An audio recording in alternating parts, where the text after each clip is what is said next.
Good day guys, my name is Ben and today we're gonna take a look at a very exciting console. This is a Sega Megadrive clone.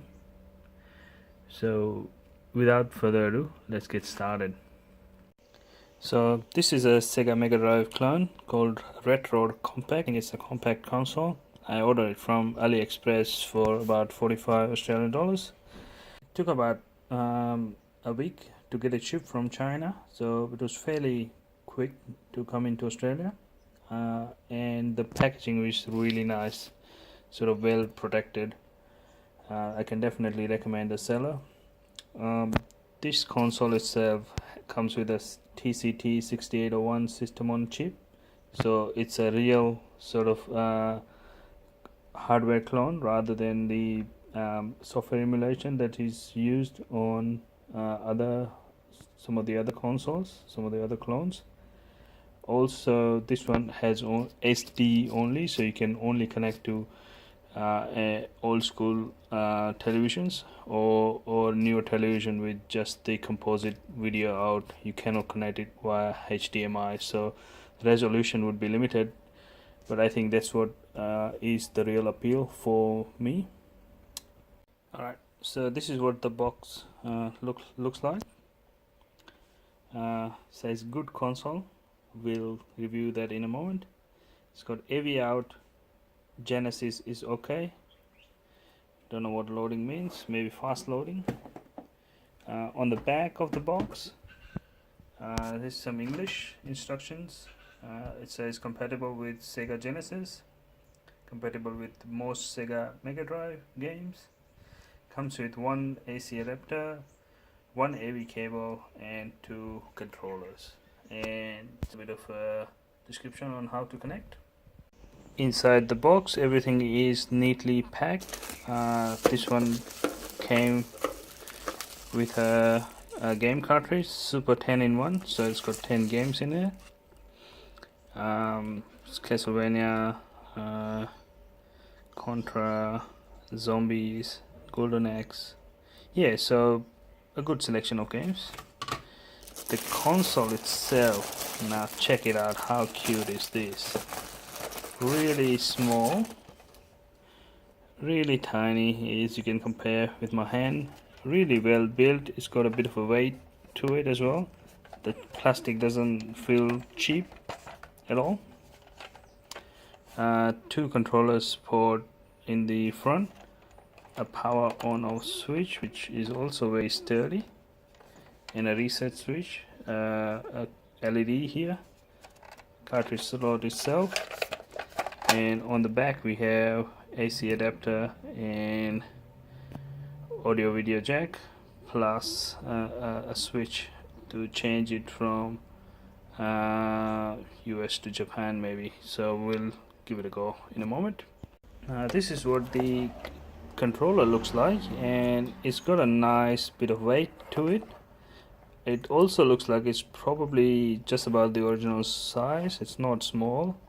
This D-pad is decentish, and all the buttons are fairly clicky as well. So yeah, nice. We're gonna have a go with this. Apart from that, inside the box you have AC adapter and extra controller obviously, and the AV jack.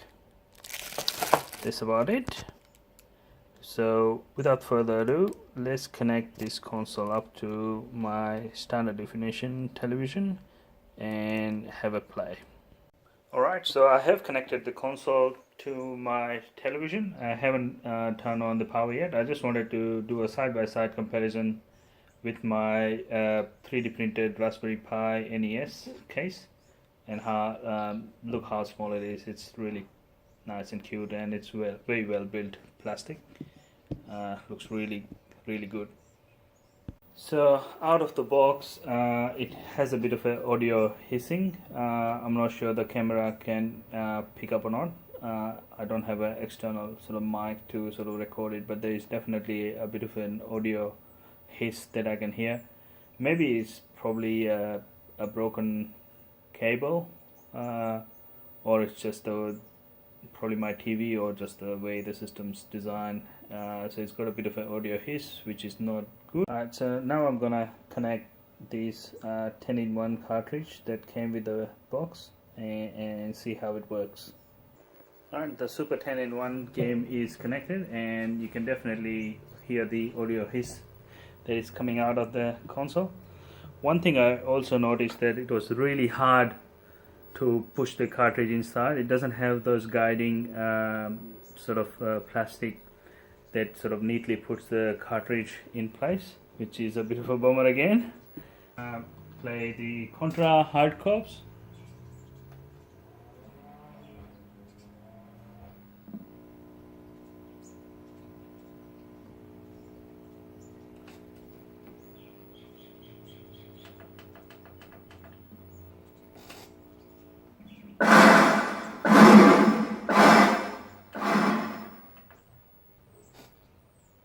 Okay, so maybe the audio hiss was because of the volume being too loud on the TV.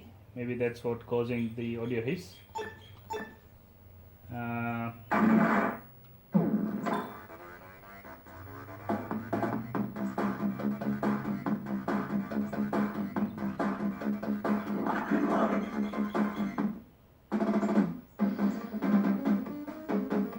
My TV is mono only.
Alright, so I've paused the game here a little quick. The buttons feels absolutely responsive. There's no hissing. I think the hissing was because of the TV volume being too high. At this volume level, it's just absolutely perfect, no problems at all. The only problem is the cartridge being there's no present of the plastic guide, so it's a little bit tricky how you insert the cartridge, but otherwise the buttons are great on this controller. The controller feels great. It's got a nice bit of weight, not as good as the original, but still pretty good. I really like it. Let's try another game. So I'm gonna press the reset button real quick and try Zombie Ate My Neighbor.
Alright, so this game also works really well. It's got some beautiful colors in here, as you can see, and it works absolutely fantastic. I'm gonna try one more game from this Super 10-in-1 cartridge. Then we're gonna try some of the games that I have. King of Fighters maybe.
So this game is a little bit sluggish, but maybe the original game is like that. I'm not too sure. I never played the original game, so I'm gonna reset here real quick and try Bare Knuckles 3.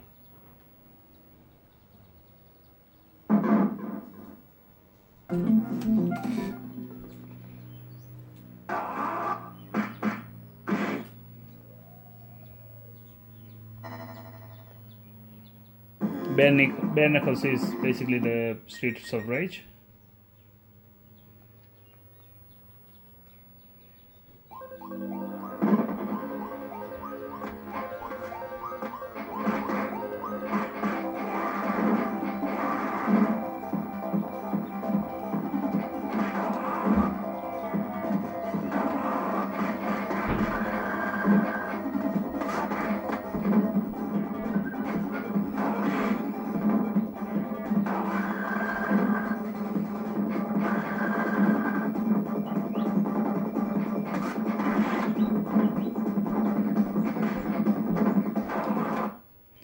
so this game also works really well. Now let's try one game that I have. Mickey's Castle of Illusion. If I can focus it real quick.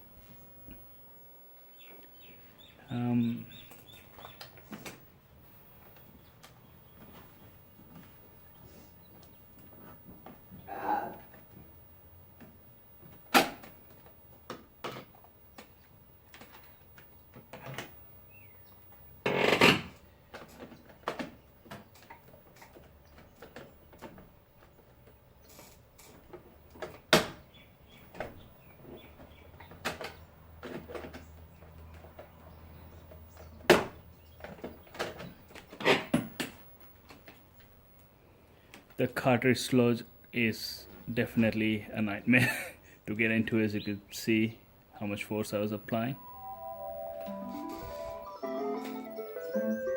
But a clone game cartridge works as well, no problems.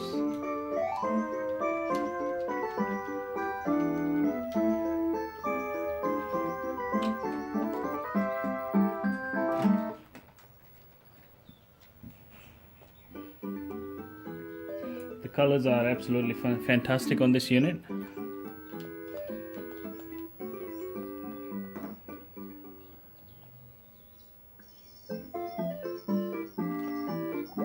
Sound is also fantastic.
Oh. Alright. Let's pause here real quick, and now I'm gonna try the Megadrive X3 that I have and see if it works, and we'll be testing a few games. Probably try and test Brian Lara Cricket as well, see if it works. Of this, it doesn't work on my sort of US Sega Nomad, but that's probably the region issue on that. But let's see if it works on here.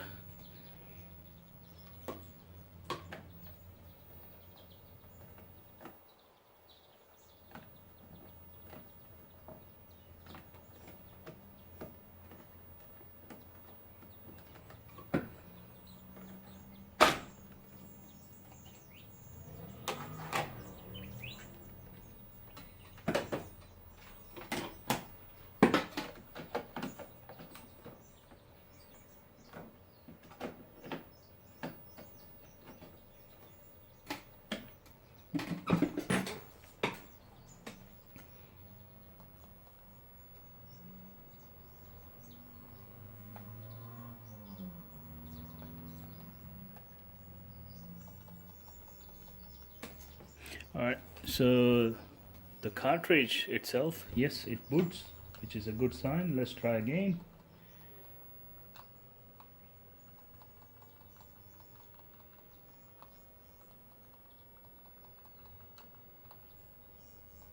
I'm gonna try the Brian Lara Cricket.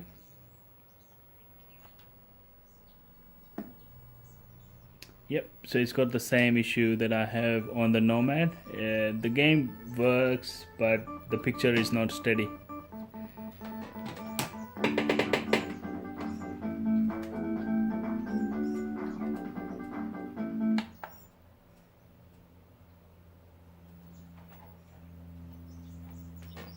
I'll flick the switch, see if it works.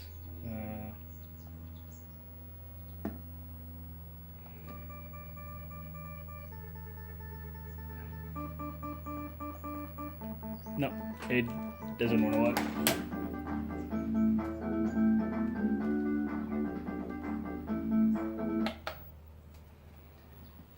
Right, the reset key feels really satisfying to press.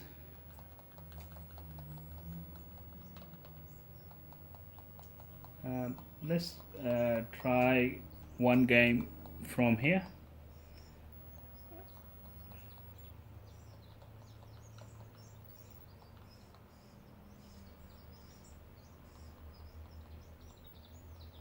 Gonna try and play Sonic the Hedgehog 2.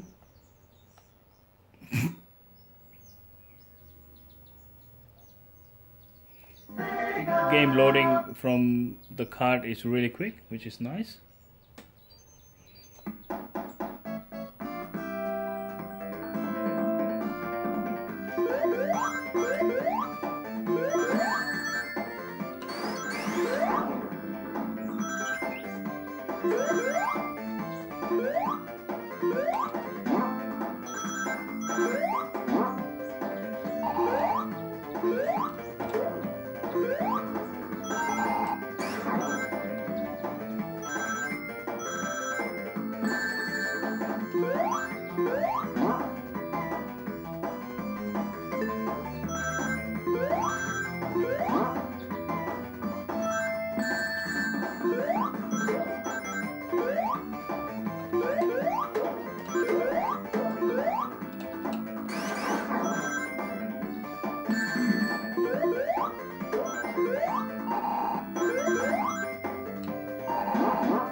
So the fast-paced games like Sonic works really well as well.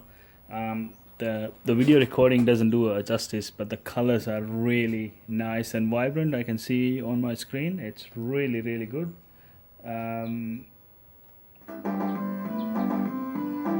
Let's try one more game from the Megadrive.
I'm gonna pause the game here real quick and let's conclude this video.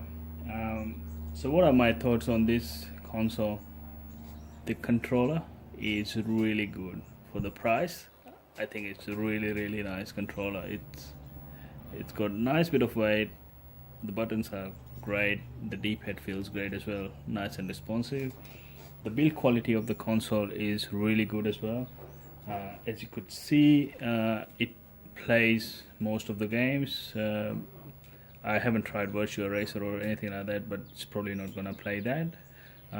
It's a really good hardware clone, as I said, TCT 6801, which handles all the processing and audio. it plays all the sort of clone games as well, no problems. The audio is really good as well. Apart from that, I think I really like this console.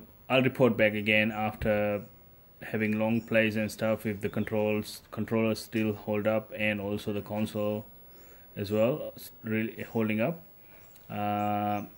This was really a quick sort of overview on the console itself and how it looks and feels. I think it feels great. So if you like this video, please hit the like button and subscribe to my channel for more awesome videos like this. Stay tuned and see you next time. Bye.